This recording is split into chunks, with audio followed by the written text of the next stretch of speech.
Bonjour à tous et à toutes et bienvenue dans cette nouvelle astuce. Cette fois-ci, on est accompagné d'un petit loulou rigolo. Bon, alors aujourd'hui, j'aimerais vous parler d'une phrase que beaucoup de manipulateurs utilisent et qui, à chaque fois, te fait douter. Cette phrase, vous la devinez peut-être, c'est tu es trop sensible. Ça vous dit quelque chose? En fait, ce qui est terrible, c'est qu'elle arrive souvent à des moments où tu es déjà en train de souffrir. Tu ressens une injustice, une humiliation, une trahison, et au lieu d'être entendu, on te fait croire que ton ressenti est le problème. Ça t'est déjà arrivé, j'imagine. Et tu te demandes, est-ce que c'est moi? Est-ce que je dramatise? Est-ce que je suis totalement folle? Et c'est là que le piège en fait se referme. Parce qu'en réalité, cette phrase ne parle pas de toi. Elle parle de la limite de l'autre à accueillir ce que tu ressens. Et oui, un manipulateur ou une personne narcissique a une intolérance émotionnelle à la vulnérabilité. Je vais pas y arriver, à la vulnérabilité de l'autre. Ouf, réussi. Quand tu montres une émotion authentique, ça vient activer chez lui une espèce de peur archaïque, en fait celle de perdre, vous devinez quoi, le contrôle. Et oui, ce fameux contrôle. Peur aussi d'avoir tort ou de ressentir sa propre honte. Quelle douleur. Alors pour se défendre, il projette cette honte tout simplement sur toi, en te disant ce fameux tu es trop sensible. Il soulage son propre inconfort, mais t'enferme dans le doute en même temps. Et toi, comme tu es souvent quelqu'un d'introspectif, d'empathique, tu vas chercher la faute en toi. Du coup, tu vas te réguler en fait tout simplement à la place de l'autre. Et ça, c'est vraiment épuisant. Ce qu'il faut comprendre en fait, c'est que la sensibilité n'est pas une fragilité psychique. Loin de là en fait. D'un point de vue neurologique, les cerveaux hypersensibles et traumatisés ont un système nerveux plus réactif.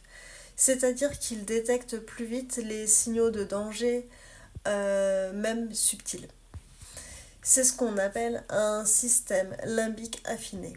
Ton amygdale, cette petite alarme émotionnelle dans ton cerveau, s'active plus vite que chez la moyenne. Et oui, on n'est pas si cassé que ça, vous voyez. Et du coup, dans une relation toxique, en fait, cette alarme devient juste hyper vigilante. Tu n'es pas trop sensible.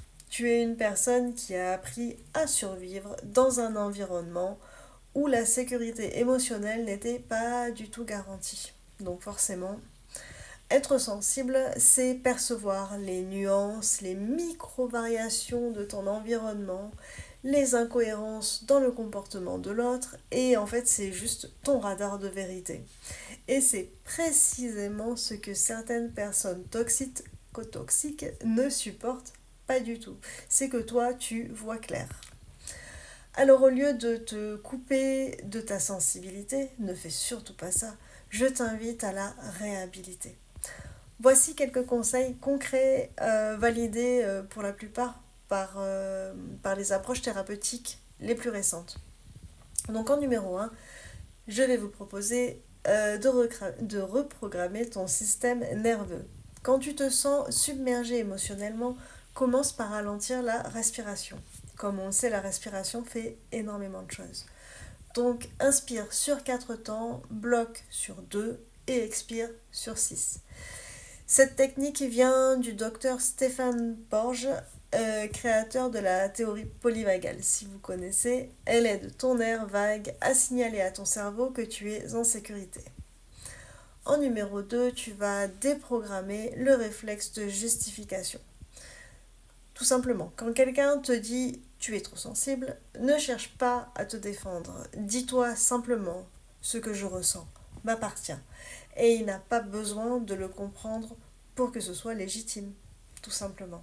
C'est un exercice d'auto-validation émotionnelle, essentiel dans la guérison des traumas relationnels. En numéro 3, tu peux essayer de te reconnecter à ton corps. Le corps garde la mémoire des humiliations, malheureusement, mais quand tu sens cette phrase te traverser, Pose une main sur ton plexus solaire, donc entre la poitrine, un petit peu en dessous, là, vous voyez. Et dis-toi, je suis en sécurité maintenant. Mon émotion est un signal, pas une erreur. Et en numéro 4, tu vas revaloriser ton trait de sensibilité. Les études sur les HSP, donc les personnes hautement sensibles, montrent qu'elles ont souvent une empathie beaucoup plus fine, une conscience plus élevée des émotions et une grande créativité émotionnelle. Vous voyez, on est plein de qualités. Du coup, c'est une force pour les relations saines et vraiment pas un défaut. Alors la prochaine fois qu'on te dit tu es trop sensible, essaye de répondre intérieurement. Non, je suis juste sensible à ce qui n'est plus acceptable pour moi. Et surtout, rappelle-toi ceci, ce n'est pas toi qui es trop. C'est le monde autour de toi qui parfois est trop coupé de sa propre sensibilité. Et c'est bien dommage. Et toi, je veux bien que tu me dises en commentaire si on t'a souvent dit tu es trop sensible.